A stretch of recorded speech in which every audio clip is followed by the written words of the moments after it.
Gap changed its logo. 6 days later, it changed it back. Because this was never really about design. It was a struggling business trying to look healthy again. In 2010, one of the world's most iconic retailers launched a redesign that quickly became a branding disaster. This wasn't just about an ugly logo. It was about a company trying to use design to solve a problem could not fix. To understand why it failed, you have to understand where Gap was. It was the era of fast fashion.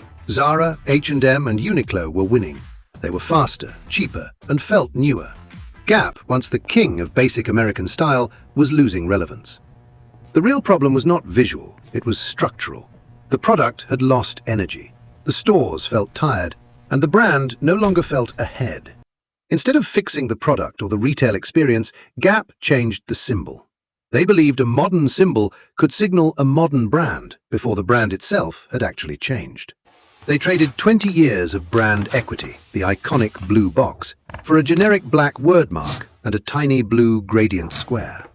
But a logo isn't just a graphic, it's a container for memory. For 20 years, that blue box represented stability, trust, and familiarity. The reaction was immediate and brutal.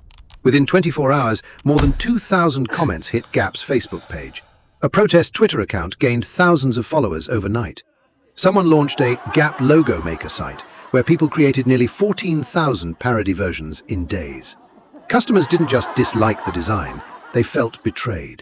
They experienced it as a brand erasing its own history before giving them a reason to believe in its future. Then Gap made it worse. Instead of standing by the redesign, they panicked. They invited the public to submit logo ideas online. The internet didn't see openness. It saw a brand that no longer seemed sure of its own identity. By day 5, it was already being called one of the worst rebrands of the modern era. On day 6, Gap's president posted a public apology and brought the old logo back. Why does this story still matter? Because companies still make the same mistake. A logo is not the strategy, it is the receipt for the strategy. You change the product first, you change the customer experience.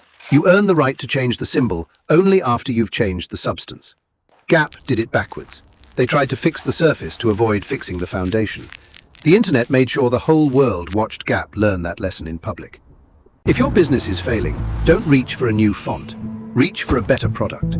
Because when a business loses direction, a new logo does not restore meaning. It only changes the packaging.